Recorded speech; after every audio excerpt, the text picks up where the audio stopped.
Hello and welcome to the second video in the series A Day in Life of a Software Project Manager. Day by day I noted the major events on the project that I'm currently leading, and I will record 5 videos to describe all these events. Today we are talking about my Tuesday. If you haven't watched my first video, do watch it now to learn about the main routines that I build up on my project. So as always, I plan to start my day with my morning routine. This routine consists of checking email, checking the tasks tracker and collecting all the information so that I can delegate the work to the team members on my daily meeting. But the day became a mess once I stepped into the office room. Right at the door, my business analyst told me that we need to have a meeting with our design team and I have to participate, because their work is blocking us right now. She already scheduled that meeting. Well, during my big task time slot. That sucks. But that's not all. To make it much funner, my architect says that there is a production issue and we need to investigate it as soon as possible. But that is also not all, because my QA lead told me that we need to discuss test strategy for some features that we are currently implementing. So we need to have a meeting with them as well in the nearest future. This comes with some experience, but actually I don't react to any of these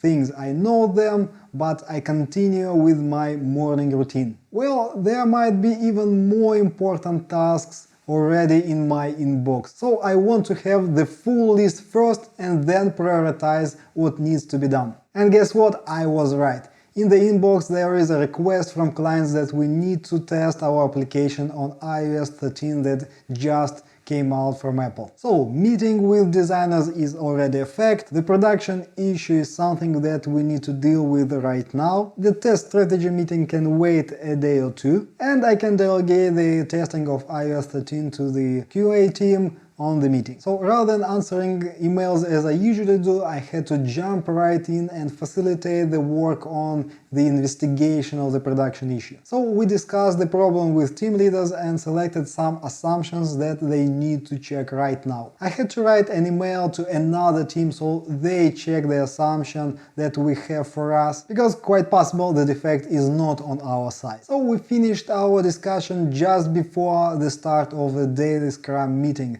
and we all jumped right into it. We compressed the usual part where everyone reports on what they were doing and dedicated this time to brainstorm the ideas for the production issue. I also set the priority tasks for QA engineers to do this testing for iOS 13. Right after the meeting we continued to work on the production issues. Everyone started communicating with other teams, they started checking the assumptions that we made, we tried to reproduce the issue, but nothing worked, nothing told us that the issue is on our side. In such situations, time flies, and I had to leave the development team and run for the meeting with designers. I knew from the start that this will be an unpleasant meeting, because when you need to push someone to do some work faster, it's never pleasant. Nevertheless, you need to do it professionally. You need to tell them about your concerns. Then you need to hear about their thoughts on the problem. And you need to collaborate to create some action plan that will make things done. And you can't rush such conversations, you need to slowly navigate through the problematic areas so that you don't hurt the feelings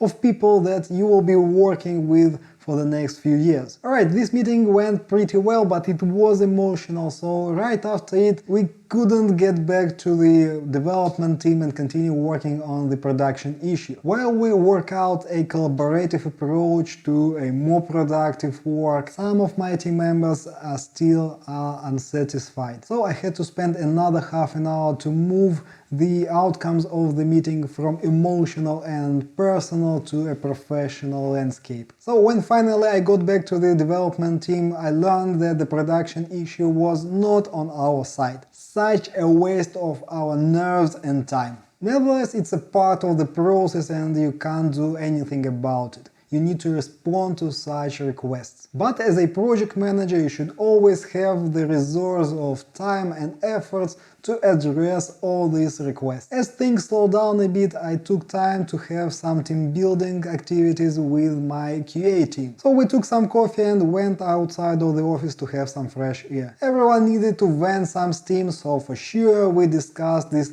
waste of time for the production issue which was not on our side. So after that I started to prepare for my daily meeting with clients. So I collected the test results for the iOS 13 that I delegated earlier today. So as always we went through my tracking list with the clients on our daily call, and they told us that there will be a long strategy planning meeting for our next release. So we need to make some preparations before it. As usually after the meeting I send the meeting notes and switch to my evening routine. As I didn't have much time today to answer all the communication that happened, I've caught up during the last hour of the day. By the way, I keep to the rule of zero inbox. It means that I don't keep emails in my inbox unless I need to act upon them. As soon as I delegated the task or responded to an email, I archive it at once. Sometimes I pin some important emails so they're at the top of my mind. But at the end of the day I usually have one or maybe two emails that I already planned to answer the next day. And by the way, we forgot one thing, my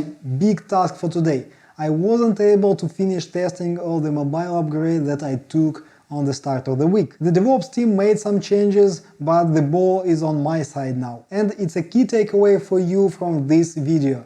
You as a project manager do not have full control over your workday. You have to make priorities of other people's as your priority. So be careful when you assign some project work to yourself. You can easily become a bottleneck. Wednesday was a leadership day, and if you want to know what I had to deal with, subscribe to this channel and hit that bell button. Watch other videos from this series to learn tips and tricks on how to manage software development projects from real life.